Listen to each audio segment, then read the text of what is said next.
CM ಆಗಿ ಸಿದ್ದರಾಮಯ್ಯ 5 ವರ್ಷ ಇರ್ತಾರೆ ಎಂಬ ಹೇಳಿಕೆಗೆ ಮತ್ತೊಮ್ಮೆ ಅವರ ಮಗ ಎಂಎಲ್ಸಿ ಯತೀಂದ್ರ ಸಿದ್ದರಾಮಯ್ಯ ಸಮರ್ಥನೆ ಮಾಡಿಕೊಂಡಿದ್ದಾರೆ. ನ್ಯೂಸ್ 18 ಜೊತೆ ಬೀದರ್ನಲ್ಲಿ ಮಾತನಾಡಿರೋ ಅವರು, ನಾನೇನು ಹೊಸದಾಗಿ ಹೇಳಿಕೆ ಕೊಟ್ಟಿಲ್ಲ. ಈ ಹಿಂದೆ ಏನು ಹೇಳಿದ್ದೇನೋ ಅದನ್ನೇ ಹೇಳಿದ್ದೀನಿ. ನನ್ನ ಹೇಳಿಕೆ ಯಾವುದೇ ಚರ್ಚೆಗೆ ಗ್ರಾಸವಾಗಿಲ್ಲ. ನಾವೇ ಏನೇ ಹೇಳಿದ್ರೂ ಅದರಿಂದ ಏನೂ ಆಗಲ್ಲ. ಹೈಕಮಾಂಡ್ ಏನು ತೀರ್ಮಾನ ತೆಗೆದುಕೊಳ್ಳುತ್ತೆಯೋ ಅದರ ಮೇಲೆಯೇ ಎಲ್ಲವೂ ನಿಂತಿರೋದು. ಹೈಕಮಾಂಡ್ ತೀರ್ಮಾನಕ್ಕೆ ನಾವೆಲ್ಲರೂ ಬದ್ಧರಾಗಿರಬೇಕು ಅಂತಂದ್ರು. ನಾನೇನು ಹೊಸದಾಗಿ ಹೇಳಿಕೆ ಕೊಟ್ಟಿಲ್ಲ.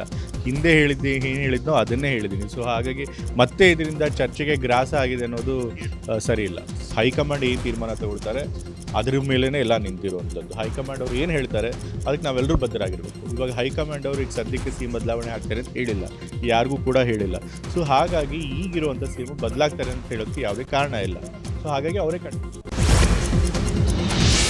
ಕಾಂಗ್ರೆಸ್ ಕುರ್ಚಿ ಫೈಟ್ ವಿಚಾರವಾಗಿ ಮಂಗಳೂರಲ್ಲಿ ಮಾತನಾಡಿರುವಂತಹ ಡಿಸಿಎಂ ಡಿಕೆ ಶಿವಕುಮಾರ್, ಜನರಿಗೆ, ಶಾಸಕರಿಗೆ, ನಿಮಗೆ ಎಲ್ರಿಗೂ ನಾನು ಸಿಎಂ ಆಗಬೇಕು ಅಂತಿದೆ. ಆದರೆ ಪಕ್ಷ ಏನು ಹೇಳುತ್ತೋ ಅದೇ ಆಗುತ್ತೆ.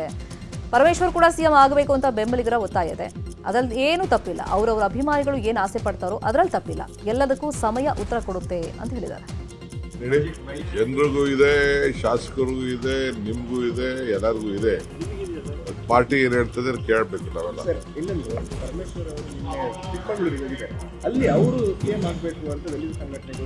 ತಪ್ಪೇನಿದೆ? ಅವ್ರವ್ರ ಅಭಿಮಾನಿಗಳು ಅವ್ರು ಆಸೆ ಪಡ್ತಾರೆ, ಅದಕ್ಕೆಲ್ಲ ನಾನು ಬೇಡ ಅಂತ ಹೇಳಕ್ಕಾಗಲ್ಲ.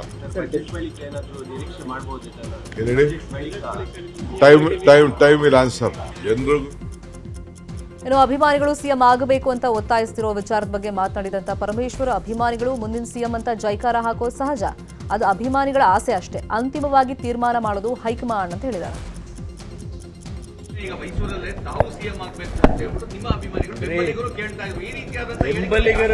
ಬೆಂಬಲಿಗರು ಬಹಳ ಜನ ಕೇಳ್ತಾ ಇರ್ತಾರೆ. ಎಲ್ಲೆಲ್ಲಿ ನಾವು ಹೋಗ್ತೀವಿ ಅಲ್ಲಿ ಎಲ್ಲ ಕಾರ್ಯಕ್ರಮಗೆಲ್ಲ ಹೋದಾಗ ಪರಮೇಶ್ವರ್ ಕಿ ಜೈ, ಮುಂದಿನ ಮುಖ್ಯಮಂತ್ರಿ ಕಿ ಜೈ ಅಂತಾರೆ. ಇನ್ನೊಬ್ಬರಿಗೆ ಹೋದಾಗ ಅವ್ರಿಗೂ ಮುಂದಿನ ಮುಖ್ಯಮಂತ್ರಿ ಜೈ. ನಾನೇ ಕೇಳಿದ್ದೀನಪ್ಪ ಎಷ್ಟೋ ಸರಿ. ಅದು ಮುಖ್ಯ ಅಲ್ಲ.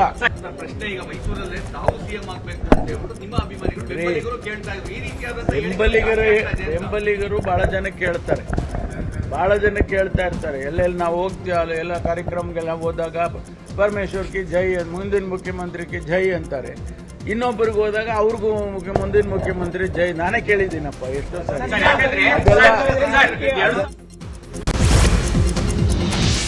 ನಮ್ಮ ತಂದೆಯೇ 5 ವರ್ಷ ಸಿಎಂ ಎಂಬ ಯತೀಂದ್ರ ಸಿದ್ದರಾಮಯ್ಯ ಹೇಳಿಕೆಗೆ ಪರಮೇಶ್ವರ್ ಮೈಸೂರಲ್ಲಿ ಮಾತನಾಡಿದ್ದಾರೆ.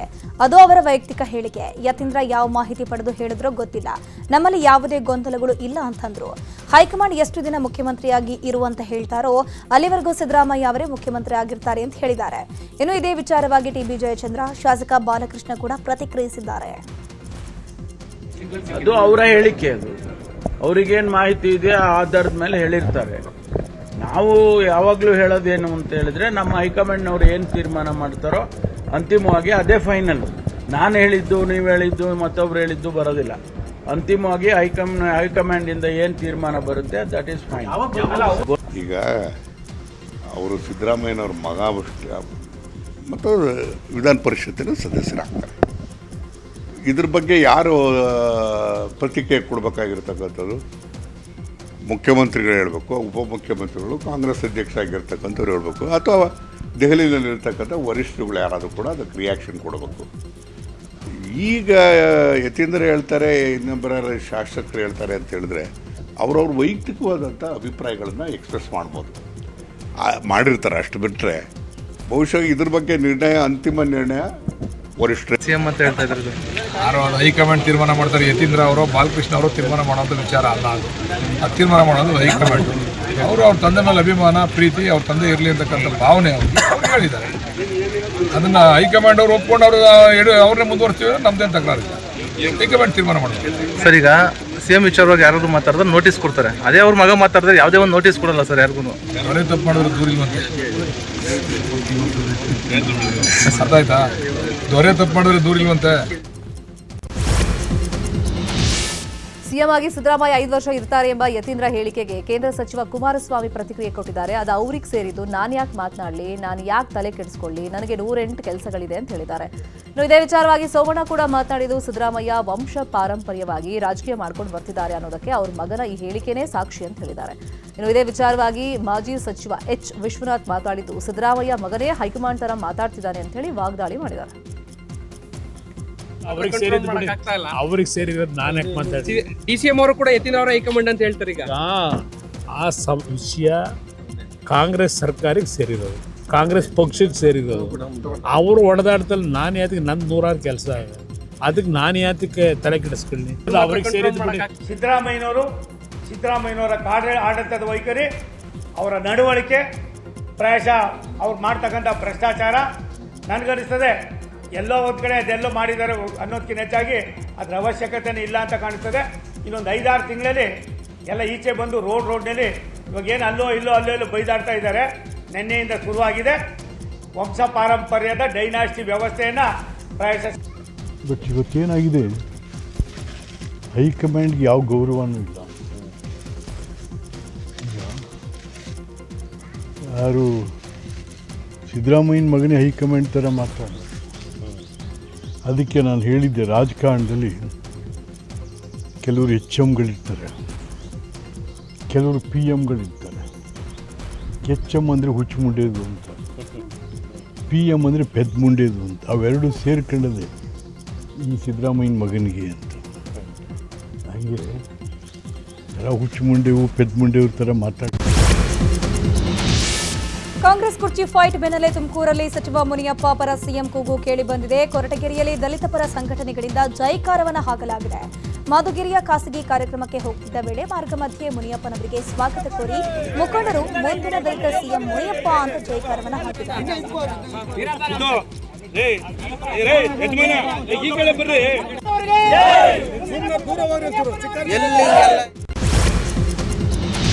ಮೆಟ್ರೋ ಟ್ರೈನ್ ಟಿಕೆಟ್ ದರವನ್ನು ಶೇಕಡಾ 5ಕ್ಕೆ ಏರಿಕೆ ವಿಚಾರದ ಬಗ್ಗೆ ವಿಧಾನಸೌಧದಲ್ಲಿ ಮಾತನಾಡಿದಂಥ ಸಿಎಂ ಸಿದ್ದರಾಮಯ್ಯ, ಕೇಂದ್ರ ಸರ್ಕಾರವೇ ದರ ನಿಗದಿ ಮಾಡುವುದು, ಕೇಂದ್ರ ಸರ್ಕಾರವೇ ನೇಮಕ ಮಾಡಿರುವಂತಹ ಸಮಿತಿ ಇದೆ, ಆ ಸಮಿತಿಯವರು ದರ ನಿಗದಿ ಮಾಡ್ತಾರೆ ಅಂತ ಹೇಳಿದ್ದಾರೆ. ಇನ್ನು ಇದೇ ವಿಚಾರವಾಗಿ DCM DK Shivakumar, TB Jayachandra ಕೂಡ ಪ್ರತಿಕ್ರಿಯೆ ಕೊಟ್ಟಿದ್ದಾರೆ. ರಾಜ್ಯ ಸರ್ಕಾರ ದುಡ್ಡು ಕೊಟ್ಟಿಲ್ಲ ಅನ್ನೋ ಕಾರಣಕ್ಕೋಸ್ಕರನೇ ಮೆಟ್ರೋ ಏರಿಕೆ ಆಗಿದೆ ಅಂತ ಹೇಳಿ ಆರೋಪ ಇದೆ ಸರ್. ಬಿಜೆಪಿ ನೀವೇ ಕಾರಣ ಅಂತಾರೆ. ಕೇಂದ್ರ ಸರ್ಕಾರನೇ ನಿಗದಿ ಮಾಡೋದು ಬೆಲೆನ. ಕೇಂದ್ರ ಸರ್ಕಾರದಲ್ಲಿ ಒಂದು ಕಮಿಟಿ ಇದೆ, appointed by government of India, ಅವ್ರು ಮಾಡೋದು ಇದು. ರಾಜ್ಯ ಸರ್ಕಾರ ದುಡ್ಡು ಕೊಟ್ಟಿಲ್ಲ ಅನ್ನೋ ಕಾರಣಕ್ಕೋಸ್ಕರನೇ ಮೆಟ್ರೋ ಏರಿಕೆ ಆಗಿದೆ ಅಂತ ಹೇಳಿ ಆರೋಪ ಇದೆ ಸರ್. ಬಿಜೆಪಿ ನೀವೇ ಕಾರಣ ಅಂತಾರೆ. ಕೇಂದ್ರ ಸರ್ಕಾರನೇ ನಿಗದಿ ಮಾಡೋದು ಬೆಲೆನ. ನೋಡಿ, ಅವರು ನಮ್ಮ ಹತ್ರ ಕನ್ಸಲ್ಟ್ ಮಾಡಿಲ್ಲ, ಅವರಿಗೆ ಅಥಾರಿಟಿ ಇದೆ.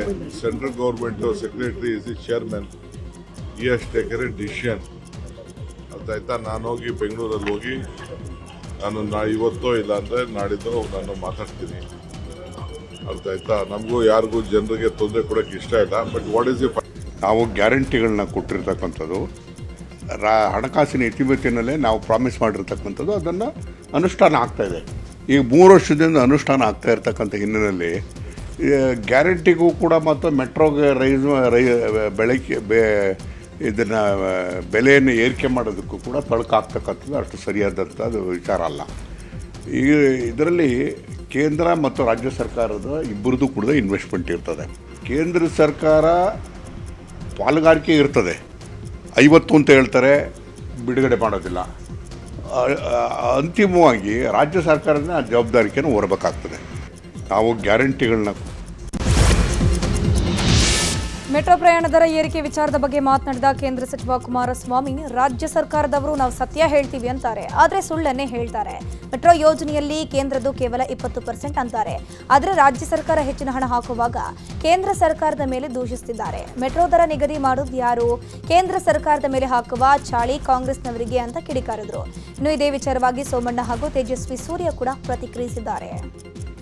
ರಾಜ್ಯ ಸರ್ಕಾರ ಹೆಚ್ಚಿನ ಹಣವನ್ನು ಇದಕ್ಕೆ ಬಂಡವಾಳ ಹಾಕಿದಾಗ ಕೇಂದ್ರ ಸರ್ಕಾರದ್ದು ಕೇವಲ 20% ಇದ್ದಾಗ ಕೇಂದ್ರ ಸರ್ಕಾರದಲ್ಲಿಂದ ಈಗ ಅವ್ರ ಮೇಲೆ ದೋಷ ಏನು ಹೊರಡಿಸ್ತಾ ಇದ್ದಾರೆ. ಕೇಂದ್ರ ಸರ್ಕಾರ ಹೇಳಿದ್ದಾರೆ ಅದು ಅರ್ಬನ್ ಡೆವಲಪ್ಮೆಂಟ್ ಡಿಪಾರ್ಟ್ಮೆಂಟಿಗೆ ಬರುತ್ತೆ ಅಂತಕ್ಕಂಥದ್ದು ಏನು ಹೇಳ್ತಾ ಇದ್ದಾರೆ ಈಗ ರಾಜ್ಯ ಸರ್ಕಾರದಲ್ಲಿ. ಈಗ ಆಗಿದ್ರೆ ಬೇರೆ ರಾಜ್ಯಗಳಲ್ಲಿ ಯಾತಕ್ಕೆ ಮೆಟ್ರೋ ಪ್ರಾಜೆಕ್ಟ್ನ ಯೋಜನೆಗಳಾಗಿರ್ತಕ್ಕಂಥದ್ದಕ್ಕೆ ಪದೇ ದರ ಏರಿಕೆ ಮಾಡ್ತಾ ಇಲ್ಲ? ಕರ್ನಾಟಕದಲ್ಲಿ ಇವತ್ತು 6 ಲಕ್ಷಕ್ಕೂ ಮೇಲ್ಪಟ್ಟು ಜನ ಓಡಾಡ್ತಾ ಇದ್ದಾರೆ.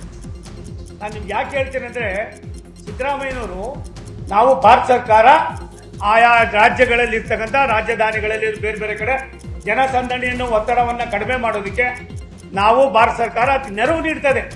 ನನಗನ್ಸ್ತದೆ ಕಾಂಗ್ರೆಸ್ನವ್ರು ನಡ್ಕೊಳ್ಳೋ ರೀತಿ ಜೀವನದಲ್ಲಿ ಮತ್ತೆ ಕರ್ನಾಟಕದಲ್ಲಿ ಕಾಂಗ್ರೆಸ್ ಬರೋದಿಲ್ಲ ಅನ್ನೋದಕ್ಕೆ ಅವರೇ Officials from both the finance and urban departments of Government of Karnataka have brought to the attention of the Fare Fixation Committee the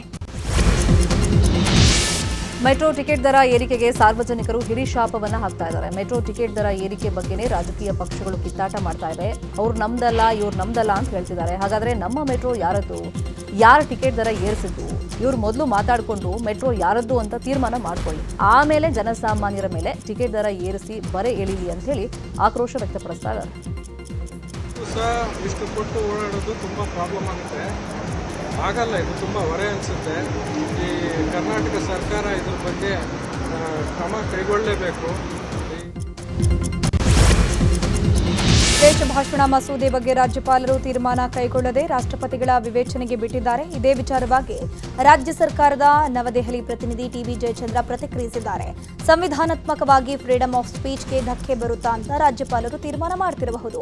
ಇದು ರಾಜ್ಯಪಾಲರು ರಾಷ್ಟ್ರಪತಿಗಳ ನಡುವಿನ ವಿಚಾರ. ಯಾವ ರಾಜ್ಯದಲ್ಲೂ ಕೂಡ ಇಂತಹ ಕಾನೂನು ತರುವ ಪ್ರಯತ್ನ ಮಾಡಿಲ್ಲ. ಅಂಕಿತ ಹಾಕಲು ಒಂದು ನಿರ್ದಿಷ್ಟ ಕಾಲಾವಧಿ ಇರುತ್ತೆ, ಅಷ್ಟರಲ್ಲಿ ಅಂಕಿತ ಹಾಕದಿದ್ರೆ ಸಿಎಂ ಡಿಸಿಎಂ ರಾಷ್ಟ್ರಪತಿ ಭೇಟಿ ಮಾಡೋಕೆ ಅವಕಾಶ ಇದೆ ಅಂತಂದ್ರು. ಬಜೆಟ್ ವಿಚಾರವಾಗಿ ಬೆಳಗಾವಿಯಲ್ಲಿ ಕೇಂದ್ರ ಸಚಿವ ಸೋಮಣ್ಣ ಮಾತನಾಡಿದ್ದಾರೆ. ರಾಜ್ಯದಲ್ಲಿ 63,000 ಕೋಟಿ ತೆರಿಗೆ ಪಾಲು ಏರಿಕೆ ಮಾಡಲಾಗಿದೆ. ರೈಲ್ವೆ ಮೂಲ ಸೌಕರ್ಯ ಆಧುನೀಕರಣದ ಹೆಚ್ಚಿನ ಅನುದಾನ ಮೀಸಲು ಮಾಡಲಾಗಿದೆ. ರಾಜ್ಯ ಸರ್ಕಾರ ಜಮೀನು ಶೀಘ್ರದಲ್ಲೇ ನೀಡಬೇಕು. 7 ಹೊಸ ಹೈಸ್ಪೀಡ್ ರೈಲು ಘೋಷಣೆ ಮಾಡಲಾಗಿದೆ. ಪುಣೆ ಬೆಂಗಳೂರು ಯೋಜನೆ ಕೆಲ ದಿನಗಳಲ್ಲಿ ಕೆಲಸ ಆರಂಭ ಮಾಡ್ತೀವಿ. ವರ್ಷದ 51 ವಾರವೂ ಹೊಸ ಯೋಜನೆ ಆರಂಭ ಆಗ್ತಿದೆ ಅಂತ ಹೇಳಿದರು. ಸದನದಲ್ಲಿ ಶಾಸಕ ಶಿವಲಿಂಗೇಗೌಡ ಶರಣು ಸಲಗಾರ್ ಮಾತಿನ ಜಟಾಪಟಿ ನಡೆದಿತ್ತು. ಇದೇ ವಿಚಾರವಾಗಿ ಮಂಗಳೂರಲ್ಲಿ ಸ್ಪೀಕರ್ ಯುಟಿ ಖಾದರ್ ಪ್ರತಿಕ್ರಿಯಿಸಿದ್ದಾರೆ. ಸದನ ಕುಟುಂಬ ಇದ್ದಂತೆ ಇಂತಹ ಚರ್ಚೆಗಳು ಈ ಹಿಂದೆಯೂ ಆಗಿದೆ. ಅಣ್ಣ ತಮ್ಮಂದಿರ ಮಧ್ಯೆ ನಡೆಯುವ ಚರ್ಚೆ ಈ ರೀತಿ ಆಗುತ್ತೆ. ಚರ್ಚೆಯ ಬಳಿಕ ಇಬ್ಬರು ತಮಾಷೆಯಲ್ಲಿ ಮಾತನಾಡಿಕೊಂಡಿದ್ದಾರೆ. ಊಟದ ಬಳಿಕ ಮತ್ತೆ ಪ್ರಸ್ತಾಪ ಮಾಡಿದ್ದಾರೆ. ಈ ರೀತಿ ಮಾತನಾಡಿದ್ದು ಸರಿಯಲ್ಲ ಅಂತ ನಾವು ಕೂಡ ಹೇಳಿದ್ದೇವೆ. ಇದನ್ನ ಬಗೆಹರಿಸಿಕೊಂಡು ಹೋಗುವುದೇ ಸದನದ ಸಂಸ್ಕೃತಿ. ಸದನ ನಡೆಸೋದು ಕೇವಲ ಸಭಾಧ್ಯಕ್ಷರ ಜವಾಬ್ದಾರಿ ಮಾತ್ರ ಅಲ್ಲ, ಎಲ್ಲ ಸದಸ್ಯರ ಜವಾಬ್ದಾರಿಯಾಗಿದೆ ಅಂತಂದ್ರು. ಭಾರತ ಅಮೆರಿಕ ನಡುವಿನ ಸುಂಕ ಸಮರಕ್ಕೆ ತೆರೆ ಬಿದ್ದಿದೆ. ಭಾರತದ ಜೊತೆ ವ್ಯಾಪಾರ ಒಪ್ಪಂದಕ್ಕೆ ಟ್ರಂಪ್ ಅಧಿಕೃತ ಮುದ್ರೆಯನ್ನ ಒತ್ತಿದ್ದಾರೆ. ಇನ್ನು ದೇಶದ ರಫ್ತುದಾರರಿಗೆ ಅಮೆರಿಕ ಗುಡ್ ನ್ಯೂಸ್ ಕೊಟ್ಟಿದೆ. ರಷ್ಯಾದಿಂದ ತೈಲ ಖರೀದಿಗೆ ಅಮೆರಿಕ ವಿಧಿಸಿದ ಸುಂಕ ತೆರವು ಮಾಡಲಾಗಿದೆ. ವ್ಯಾಪಾರ ಒಪ್ಪಂದ ಸಕ್ಸಸ್ ಆದ ಹಿನ್ನೆಲೆ ತೆರಿಗೆ ಕಡಿತ ಆಗಿದೆ.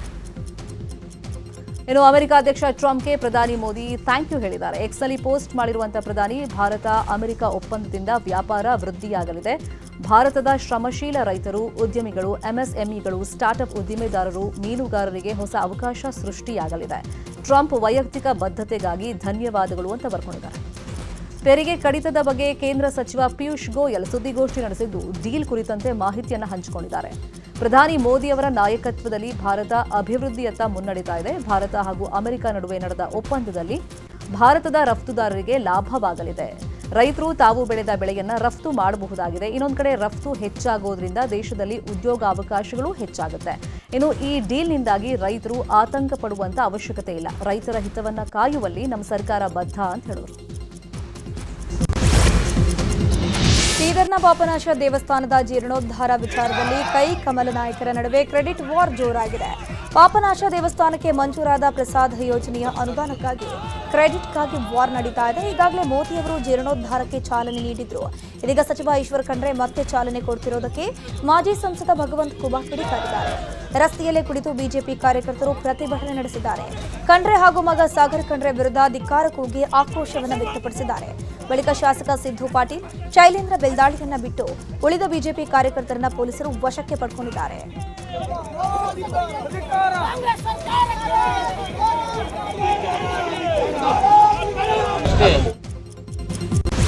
ಬೆಂಗಳೂರಿನ ಕೆಂಪೇಗೌಡ ಏರ್ಪೋರ್ಟ್ನಲ್ಲಿ ಗಾಂಜಾ ವಶಕ್ಕೆ ಪಡೆಯಲಾಗಿದೆ. ಏರ್ಪೋರ್ಟ್ ಕಸ್ಟಮ್ಸ್ ಅಧಿಕಾರಿಗಳ ಕಾರ್ಯಾಚರಣೆಯಿಂದಾಗಿ 3 ಆರೋಪಿಗಳ ಬಂಧನವಾಗಿದೆ. ವಿದೇಶದಿಂದ ಅಕ್ರಮವಾಗಿ ಸಾಗಿಸುತ್ತಿದ್ದ 2.97 ಕೋಟಿ ಮೌಲ್ಯದ 8.5 ಕೆಜಿ ಹೈಡ್ರೋಪೋನಿಕ್ ಗಾಂಜಾ ವಶಕ್ಕೆ ಪಡೆಯಲಾಗಿದೆ. ಮೈಸೂರಿನ ಹಲವು ಕಡೆಗಳಲ್ಲಿ ಡ್ರಗ್ಸ್ ಪತ್ತೆಯಾಗಿದೆ. ಈ ಬಗ್ಗೆ ಗೃಹ ಸಚಿವ ಪರಮೇಶ್ವರ್ ಪ್ರತಿಕ್ರಿಯೆ ಕೊಟ್ಟಿದ್ದಾರೆ. ಮೈಸೂರಲ್ಲಿ ಮಾತನಾಡಿದಂತ ಪರಮೇಶ್ವರ್, ರಾಜ್ಯದ ಎಲ್ಲ ಕೆಮಿಕಲ್ ಫ್ಯಾಕ್ಟರಿಗಳನ್ನು ಚೆಕ್ ಮಾಡಿ ಅಂತ ಸೂಚನೆ ಕೊಟ್ಟಿದ್ದೀನಿ. ಡ್ರಗ್ಸ್ ಪತ್ತೆ ಮಾಡೋದಕ್ಕೆ ಸ್ಪೆಷಲ್ ತಂಡ ಏನು ಬೇಕಾಗಿಲ್ಲ, ಈಗಾಗಲೇ ತಂಡ ಇದೆ. ಅವ್ರ ಕೈನಲ್ಲೇ ಕೆಲಸ ಮಾಡಿಸ್ಬೇಕು. ಮೈಸೂರಲ್ಲಿ ಮೊದಲ ಡ್ರಗ್ಸ್ ದಾಳಿಯ ಫಸ್ಟ್ ವರದಿಯಲ್ಲಿ ಯಾವುದೇ ಡ್ರಗ್ಸ್ ಸಿಕ್ಕಿಲ್ಲ ಅಂತ ಹೇಳಿದ್ರು. ಮೈಸೂರು ಕಮಿಷನರ್ ಕೂಡ ಡ್ರಗ್ಸ್ ಸಿಕ್ಕಿಲ್ಲ ಅಂತಾನೆ ಹೇಳಿದ್ರು. ಆದರೆ ಇಲ್ಲಿಂದ ಹೋದ ಬಳಿಕ NCB ಅವರು ಡ್ರಗ್ಸ್ ಸಿಕ್ಕಿದೆ ಅಂತ ಹೇಳಿದ್ರು. ಅಲ್ಲಿ ಹೋಗಿ ಪ್ರೆಸ್ ರಿಲೀಸ್ ಮಾಡೋ ಅವಶ್ಯಕತೆ ಏನಿತ್ತು ಅಂತ ಪ್ರಶ್ನೆ ಮಾಡಿದ್ದಾರೆ. ಎಲ್ಲೆಲ್ಲಿ ಕೆಮಿಕಲ್ ಫ್ಯಾಕ್ಟ್ರಿಗಳಿದ್ದಾವೆ ಅವೆಲ್ಲವನ್ನು ಕೂಡ ನೀವು ವೆರಿಫೈ ಮಾಡಬೇಕು. ಆಗಿದ್ದಾಗೆ ವಿಸಿಟ್ ಮಾಡಬೇಕು. ಆದೇಶ ಮಾಡಿದ್ದೇನೆ. ಅವರ ಪ್ರಕಾರ ಮೊದಲನೇ ಫಸ್ಟ್ ಇನ್ಫಾರ್ಮೇಷನ್ ಪ್ರಕಾರ ಯಾವುದೂ ಡ್ರಗ್ಸ್ ಅಲ್ಲಿ ಸಿಗಲಿಲ್ಲ. ಆ ಸಂದರ್ಭದಲ್ಲಿ ನಮ್ಮ ಕಮಿಷನರೇಟ್ನಿಂದನೂ ಕೂಡ ಇದ್ದರು ಸ್ಟಾಫು ಮತ್ತು IBನವರು ಇದ್ದರು ಅಂತ ಹೇಳಿದರು. ಅವರು ವಾಪಸ್ ಹೋದ್ಮೇಲೆ ಅಲ್ಲಿಂದ ಒಂದು ಪ್ರೆಸ್ ರಿಲೀಸ್ ಮಾಡಿದ್ದಾರೆ, ಮೈಸೂರಲ್ಲಿ ಡ್ರಗ್ಸ್ ಸಿಕ್ತು ಅಂತೇಳಿ. ನಾವು ಅದನ್ನು ಕೌಂಟರ್ ಮಾಡಿದ್ವು. ನಾನು ಕೂಡ ನಮ್ಮ ಕಮಿಷನರ್ಗೆ ಏನು ಈ ರೀತಿ ಹೇಳ್ತಾ ಇದ್ದಾರೆ, ನೀವು ಸುಳ್ಳು ಹೇಳ್ತೀರಾ, ಅವ್ರು ಸುಳ್ಳು ಹೇಳ್ತಾರೆ, ಏನ್ರಿ ಇದು? ಅಬಕಾರಿ ಸಚಿವ RB ತಿಮ್ಮಾಪುರ ವಿರುದ್ಧ ಭ್ರಷ್ಟಾಚಾರ ಆರೋಪ ಹಿನ್ನೆಲೆಯಲ್ಲಿ ರಾಜೀನಾಮೆಗೆ ಆಗ್ರಹಿಸಿ ಬಾಗಲಕೋಟೆಯಲ್ಲಿ ಬಿಜೆಪಿ ಪ್ರತಿಭಟನೆ ನಡೆಸಿದೆ. ಬಿಜೆಪಿ ಜಿಲ್ಲಾ ಘಟಕದಿಂದ ನಗರದ ಬಸವೇಶ್ವರ ವೃತ್ತದಲ್ಲಿ ಪ್ರತಿಭಟನೆ ಮಾಡಲಾಯಿತು. ಕೈಯಲ್ಲಿ ಪೋಸ್ಟರ್ ಹಿಡಿದು ತಿಮ್ಮಾಪುರ ಹಾಗೂ ಕಾಂಗ್ರೆಸ್ ವಿರುದ್ಧ ಪ್ರತಿಭಟನಾಕಾರರು ಆಕ್ರೋಶವನ್ನು ವ್ಯಕ್ತಪಡಿಸಿದ್ದಾರೆ. ಕಮಲಾಕರ ಭಟ್ ಮತ್ತು ಸುಚಿತ್ರಾ ಗ್ಯಾಂಗ್ನಿಂದ ಕೊಲೆ ಪ್ರಕರಣ ಸಂಬಂಧ ಸುಚಿತ್ರಾಳ ಒಂದೇ ಕರೆಗೆ 3 ರೌಡಿಗಳು ಬಂದಿದ್ರು. ಸುಚಿತ್ರಾ ಮಾತು ಕೇಳಿ 3 ಚಾಕು ಹಿಡಿದಿದ್ರು. ಸದ್ಯ ಶಿವಮೊಗ್ಗ ಮೂಲದ ಮೈಫೋಜ್, ಫೈಜಲ್ ಮತ್ತು ಇರ್ಫಾನ್ ಬಗ್ಗೆ ಪೊಲೀಸರು ತೀವ್ರ ತನಿಖೆ ಕೈಗೊಂಡಿದ್ದು ಆ 3 ಪೋಖ್ರಿಗಳ ಹಿಂದಿರುವ ದೊಡ್ಡ ರೌಡಿ ಯಾರು? ಸುಚಿತ್ರಾ ಮತ್ತು ಕಮಲಾಕರ ಭಟ್ಗೆ ಇಷ್ಟು ಕ್ಲೋಸ್ ಆಗಿದ್ರು ಹೇಗೆ? ಈ ಹಿಂದೆ ಈ ಗ್ಯಾಂಗ್ನಿಂದ ಬೇರೆ ಏನಾದರೂ ಕೃತ್ಯ ನಡೆದಿತ್ತಾ ಅನ್ನೋದ್ರ ಬಗ್ಗೆ ಪೊಲೀಸರು ತನಿಖೆ ಮಾಡ್ತಾ ಇದ್ದಾರೆ. ಮೈಸೂರಿನ ಅಗ್ರಹಾರದ ಅಕ್ಕನ ಬಳಗದ ಪಕ್ಕದ ಪಾರ್ಕ್ ಉದ್ಘಾಟನೆಗೂ ಮೊದಲೇ ಗಬ್ಬೆದ್ದು ನಾಡ್ತಾ ಇದೆ. ಬೀಡಾಡಿ ಹಸುಗಳು, ನಾಯಿಗಳಿಗೆ ಈ ಪಾರ್ಕ್ ವಾಸಸ್ಥಾನವಾಗಿದೆ. ರಾತ್ರಿಯಾದರೆ ಪುಂಡ ಪೋಖರಿಗಳಿಗೆ ಇದೇ ಪಾರ್ಕ್ ಅಡ್ಡಿಯಾಗಿದೆ. ಕೂಡಲೇ ಪಾರ್ಕ್ನ ಅವ್ಯವಸ್ಥೆ ಸರಿ ಮಾಡಬೇಕು ಅಂತ ಅಲ್ಲಿನ ಸ್ಥಳೀಯರು ಆಗ್ರಹಿಸಿದ್ದಾರೆ. ಮಂಗಳೂರಿನ ನಂತೂರು ವೃತ್ತದಲ್ಲಿ ಸದಾ ಟ್ರಾಫಿಕ್ ಕಿರಿಕಿರಿ ಎದುರಾಗಿದೆ. 2 ಹೈವೇ ಸೇರುವಂತ ನಗರ ಪ್ರದೇಶದ ಹೆಬ್ಬಾಗಿಲಲ್ಲಿ ಟ್ರಾಫಿಕ್ ಹೆಚ್ಚಾಗಿದೆ. ಬೆಳಗ್ಗೆ ಸಂಜೆ ವಿದ್ಯಾರ್ಥಿಗಳು, ಉದ್ಯೋಗಿಗಳಿಗೆ ಸಮಸ್ಯೆ ಹೆಚ್ಚಾಗಿದ್ದು ಫ್ಲೈಓವರ್ ನಿರ್ಮಾಣ ಮಾಡುವಂತೆ ಆಗ್ರಹ ಮಾಡಿದ್ದಾರೆ. 2007ರಲ್ಲೇ ಫ್ಲೈಓವರ್ಗೆ ಪ್ರಸ್ತಾವನೆ ಸಲ್ಲಿಕೆ ಆಗಿತ್ತಾದರೂ ಕೂಡ ಭೂಸ್ವಾಧೀನ ಆಗದೆ ಕಾರ್ಯ ಕುಂಠಿತ ಸಾಗಿದೆ. ಕಡೆ ಪಕ್ಷ ಪಾದಾಚಾರಿಗಳಿಗೆ ಅಂಡರ್ ಪಾಸ್ ಆದರೂ ನಿರ್ಮಿಸಿ ಅಂತ ಸ್ಥಳೀಯರು ಆಗ್ರಹಿಸಿದ್ದಾರೆ. ಸರ್ಕಾರದ ನೀತಿಗೆ ರಾಗಿ ಬೆಳೆಗಾರರು ಕಂಗಾಲಾಗಿದ್ದಾರೆ. ಸುಮಾರು 2,000 ರೈತರ 40,000 ಕ್ವಿಂಟಾಲ್ ರಾಗಿ ಖರೀದಿಗೆ ಸರ್ಕಾರ ಮೀನಾಮೇಷ ಎಣಿಸಿದೆ. ರಾಗಿ ಖರೀದಿ ಅವಧಿ ವಿಸ್ತರಣೆ ಮಾಡುವಂತೆ ಆಗ್ರಹಿಸಿ ರೈತರು ಪ್ರತಿಭಟನೆ ಮಾಡಿದ್ದಾರೆ. ಬೆಂಗಳೂರು ಗ್ರಾಮಾಂತರ ಜಿಲ್ಲೆಯ ದೊಡ್ಡಬಳ್ಳಾಪುರದ APMC ಮಾರುಕಟ್ಟೆಯ ಬಳಿ ಪ್ರತಿಭಟನೆ ಮಾಡಿರೋರು. ಇನ್ನು ಇಂಡೆಂಟ್ ನೀಡೋಕೆ ಬಂದ ರೈತರನ್ನ ಅಧಿಕಾರಿಗಳು ವಾಪಸ್ ಕಳಿಸಿದ್ದಾರೆ. ಆಕ್ರೋಶಗೊಂಡ ರೈತರು ಕೂಡಲೇ ರಾಗಿ ಖರೀದಿಗೆ ಸರ್ಕಾರ ಮುಂದಾಗಬೇಕು ಅಂತ ಆಗ್ರಹಿಸಲಾಗಿದೆ. ನಿಗದಿತ ಬೆಂಬಲ ಬೆಲೆಯಲ್ಲಿ ರಾಗಿ ಖರೀದಿಗೆ ರೈತರು ಪಟ್ಟು ಹಿಡಿದಿದ್ದಾರೆ. ಮಂಡ್ಯ ಜಿಲ್ಲೆಯ ಮಳವಳ್ಳಿಯಲ್ಲಿ ಕುಡುಕ ಪುಂಡಾಟವನ್ನ ಮಾಡಿದ್ದಾನೆ. ಹೆದ್ದಾರಿಯಲ್ಲೇ ಕುತ್ಕೊಂಡು ಮದ್ಯ ಸೇವನೆ ಮಾಡಿದ್ದಾನೆ. ಮಳವಳ್ಳಿ ಪಟ್ಟಣದ ಮುಖ್ಯ ರಸ್ತೆಯ ಮಧ್ಯೆ ಇರುವಂತಹ ವಿಭಜಕದಲ್ಲಿ ಕುತ್ಕೊಂಡು ಮದ್ಯ ಸೇವನೆ ಮಾಡಿದ್ದು ಬುದ್ಧಿ ಹೇಳದವರೆಗೂ ಆವಾಜ್ ಹಾಕಿದ್ದಾನೆ.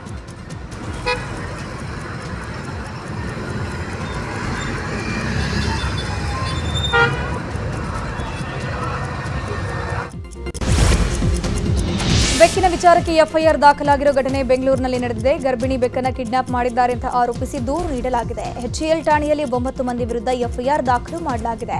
ಬೆಕ್ಕನ್ನ ಅಕ್ರಮವಾಗಿ ಸ್ಥಳಾಂತರ ಮಾಡಿದ್ದಕ್ಕೆ ಹರೀಶ್ ಅನ್ನೋರು ದೂರನ್ನು ಕೊಟ್ಟಿದ್ದು, ಅಪಾರ್ಟ್ಮೆಂಟ್ ಅಧ್ಯಕ್ಷ ಶ್ರೀರಾಮ್, ಸೆಕ್ಯೂರಿಟಿ ಮ್ಯಾನೇಜರ್ ಸೇರಿ 9 ಮಂದಿ ಮೇಲೆ FIR ಆಗಿದೆ. ಪ್ರಸಿದ್ಧ ಐತಿಹಾಸಿಕ ಶಿವಮೊಗ್ಗ ಜಿಲ್ಲೆಯ ಸಾಗರದ ಮಾರಿಕಾಂಬಾ ಜಾತ್ರೆ ನಡೀತಾ ಇದೆ. 4ನೇ ದಿನದ ಕಳೆದ ದಿನ ಸಂಜೆ ನಟ ಧ್ರುವ ಸರ್ಜಾ ಹಾಗೂ ನಟಿ ರಚಿತಾರ ಮಾರಿಕಾಂಬಾ ದೇವಿಯ ದರ್ಶನ ಪಡೆದು ವಿಶೇಷ ಪೂಜೆಯನ್ನು ಸಲ್ಲಿಸಿದರು. ಬಳಿಕ ಜಾತ್ರೆಯಲ್ಲಿ ಪಾಲ್ಗೊಂಡು ಅಭಿಮಾನಿಗಳಿಗೆ ಕೈಬೀಸಿದರು.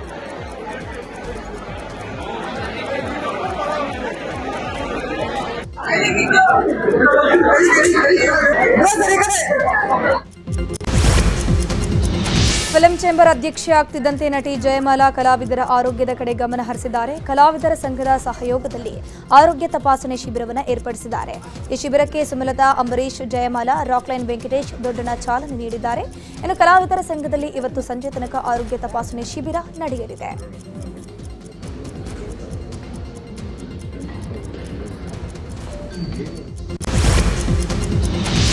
ಆರ್ಥಿಕ ಹಾಗೂ ಸಾಮಾಜಿಕವಾಗಿ ಹಿಂದುಳಿದ ಪ್ರತಿಭಾವಂತ ವಿದ್ಯಾರ್ಥಿಗಳಿಗೆ ಸರ್ಕಾರಿ ಸಂಸ್ಥೆಗಳಲ್ಲಿ ವೈದ್ಯಕೀಯ, ನರ್ಸಿಂಗ್ ಮತ್ತು ಪ್ಯಾರಾಮೆಡಿಕಲ್ ಶಿಕ್ಷಣವನ್ನು ಪಡೆಯುವುದಕ್ಕೆ ಅನುವು ಮಾಡಿಕೊಡಲಾಗಿದೆ. ಈ ಮೂಲಕ ಭಾರತದ ವೈದ್ಯಕೀಯ ಕ್ಷೇತ್ರವನ್ನು ಬಲಪಡಿಸಲು ವಿನ್ಯಾಸಗೊಳಿಸಲಾದ ಉಡಾನ್ ಯೋಜನೆಯ ಸಾರ್ಥಕತೆಯನ್ನು ನಾರಾಯಣ ಹೆಲ್ತ್ ಸಂಸ್ಥೆ ಇವತ್ತು ಆಚರಿಸಿದೆ. ಇದರ ಭಾಗವಾಗಿ ವೈದ್ಯಕೀಯ ಮತ್ತು ನರ್ಸಿಂಗ್ ವೃತ್ತಿ ಜೀವನಕ್ಕೆ ಪ್ರವೇಶ ಮಾಡುತ್ತಿರುವಂತಹ ವಿದ್ಯಾರ್ಥಿಗಳನ್ನು ಇವತ್ತು ನಾರಾಯಣ ಹೆಲ್ತ್ನ ಸ್ಥಾಪಕರು ಮತ್ತು ಅಧ್ಯಕ್ಷರೂ ಆದಂಥ ಡಾಕ್ಟರ್ ದೇವಿ ಶೆಟ್ಟಿ ಅಭಿನಂದಿಸಿದರು.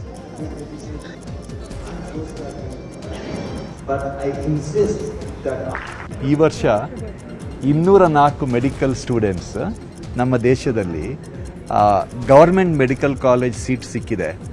ಅವರನ್ನೆಲ್ಲ ಅದು ಸೀಟ್ ಸಿಕ್ಕಲಿಕ್ಕೆ ನಾವು ಉಡಾನ್ ಪ್ರೋಗ್ರಾಮ್ ಅಂತ ಲಾಂಚ್ ಮಾಡಿದ್ದೆ 15 ವರ್ಷದ ಹಿಂದೆ. ಈ ಮಕ್ಕಳಿಗೆ ಪ್ರೈವೇಟ್ ಟ್ಯೂಷನ್ ಇಲ್ದಿದ್ರೆ, ಟ್ಯೂಟರಿಂಗ್ ಮಾಡದಿದ್ದರೆ ನೀಟ್ ಎಕ್ಸಾಮಲ್ಲಿ ಪಾಸ್ ಆಗಿ ಗೌರ್ಮೆಂಟ್ ಮೆಡಿಕಲ್ ಕಾಲೇಜಿಗೆ ಸೀಟ್ ಸಿಗೋದು ಅಂತ ಹೇಳಿದ್ರೆ ಕಷ್ಟ ಇದೆ. ಅದಕ್ಕಾಗಿ ನಾವು ಆ ಉಡಾನ್ ಪ್ರೋಗ್ರಾಮಲ್ಲಿ ಅವ್ರದ್ದು ಟ್ರೈನಿಂಗ್ ಪ್ರೋಗ್ರಾಮನ್ನು ಸ್ಪಾನ್ಸರ್ ಮಾಡಿ ಈ ಮಕ್ಕಳೆಲ್ಲ 204 ಮಕ್ಕಳು ನಮ್ಮ ಬೇರೆ ಬೇರೆ ಜಾಗದಲ್ಲಿ ಇಂಡಿಯಾದಲ್ಲಿ ಗೌರ್ಮೆಂಟ್ ಮೆಡಿಕಲ್ ಸೀಟ್ ಇಟ್ಕೊಂಡು ಜಾಯ್ನ್ ಆಗಿದ್ದಾರೆ. ಗೌರ್ಮೆಂಟ್ ಸೀಟ್ ಯಾಕೆ ಇಂಪಾರ್ಟೆಂಟ್ ಅಂತ ಹೇಳಿದ್ರೆ ಫೀಸ್ ಭಾರಿ ಕಡಿಮೆ ಇದೆ. ಆಮೇಲೆ 34 ಮಕ್ಕಳು ಏಮ್ಸಿಗೆ ಜಾಯ್ನ್ ಆಗಿದ್ದಾರೆ. ಇದೆಲ್ಲ ಆಯಿತು. ಬರೀ ನಾವು ಖರ್ಚು ಮಾಡಿದ್ದಂತ ಹೇಳಿದರೆ ಒಂದೊಂದು ಸ್ಟೂಡೆಂಟಿಗೆ ಬರೀ 50,000 ರೂಪೀಸ್ ಖರ್ಚು ಮಾಡಿದ್ದೇವೆ. ಆದರೆ ಅವರು in turn government medical seat ಸಿಕ್ಕಿ ಮುಂದಕ್ಕೆ ಔಟ್ಸ್ಟ್ಯಾಂಡಿಂಗ್ ಡಾಕ್ಟರ್ಸ್ ಆಗುವ ಚಾನ್ಸಸ್ ಇಸ್ ವೆರಿ ಹೈ. ಯಾವಾಗಲೂ ಸರ್ಕಾರ